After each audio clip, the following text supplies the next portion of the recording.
Academy. I'm teaching science for you. Today I'm going to discuss with you an important lesson in grade 6 syllabus. I think you all have learned environmental science in your grade 5 class. Now in grade 6 you are learning science. It means a further development of environmental science subject. So please don't be afraid. Let's learn science with fun, my children. Now let's move on to our lesson. Our topic is things around us. Right, okay. Now can you all remember the things around us? Can you name some things? I think you all can. I have listed some things on our board. There are 10 things that you all know. I think you all can read them out. Pen, eraser, sunflower, sunlight, air, book, whiteboard, bulb, water and soft brace. There are some more things. Children, here I have selected only 10 things. I think you all are familiar, so I think you all have an understanding about these things. Understanding means when we are doing science, when we are learning science, we must think and we must see things deeply. We can't touch them on the surface, right? Okay, now let's go to learn further details about these things. First of all, I must say the things around us can be categorized into two main groups. My dear children, again I am telling things around us can be categorized into two main parts. They are first one matter and second one is energy. Again, I like to tell matter and energy. There are main differences in between these two groups. First of all, there are a lot of practicals and there are a lot of experiments there to explain and to learn in deep about these things. First of all, let's see the features of them. Before explain them, it means before explain matter and energy, I would like to describe about these things under two main topics. I think you all can see the topics. Having a mass. Having a mass, what do you understand by it? When we lift it, we feel that it has a mass.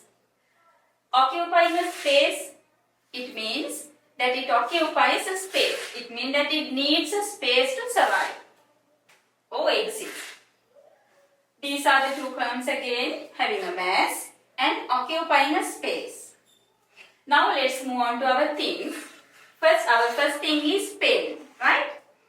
Let's see. Could you please tell me, does it have a mass? Yes. When we lift the pen, we feel that it has a mass. Therefore, here I put a tick. Our second column is occupying a space. Yes, does the pen need a space to exist? Sure, definitely. It needs a space. So, I put a tick here. Our second thing is sunlight. You all know what is sunlight. It is around us. Without sunlight, we all can't survive. But here, we all know that it does not need a space to occupy. It does not need a space to occupy. At the same time, it does not have a mass. Yes, sunlight, it does not have a mass. At the same way, it does not need a space to exist. Our third thing is bulb. Surely, definitely we know that it has a mass. At the same time, it occupies a space. It needs a space to exist. Next one, air. Air around us, we all know it. Same way, air is having a mass. At the same way, it needs a space. Next, water. It means water has a mass. At the same way, it needs a space to exist. And the last thing that I selected is eraser, right? Eraser has a mass. At the same way, it needs a space to survive. Okay, right? Now, there are some, again I am telling, there are some more practicals in your syllabus to explain how this happens. So, later on we can move on to our practicals. Now, I explain these things under the columns of having a mass and occupying space. Now, children, things having a mass and occupying space can be named as matter. Things does not having a mass and does not occupy space is called energy. Now in this chart, here we can see only one energy. That means sunlight, light energy. It does not have a mass. At the same way, it does not occupy space.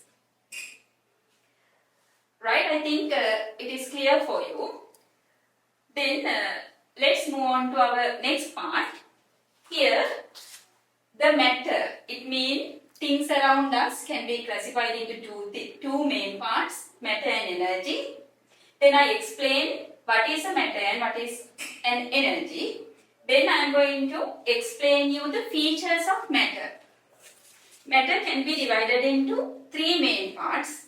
They are solid, liquid and gas.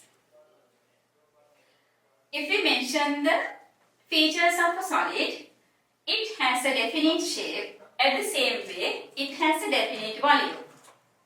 And second, liquid. Always a liquid takes the shape of the container.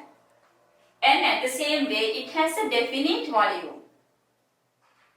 Last is gas. It does not have a shape and it does not have a definite volume. Okay, children. Now, we need to do some more practicals to explain these things further. Let's meet in another day and let's do the rest of the practicals to explain and describe these things for you furthermore. Today, our lesson is over. We will meet again with a new video, Beyond Boundaries. Thank you.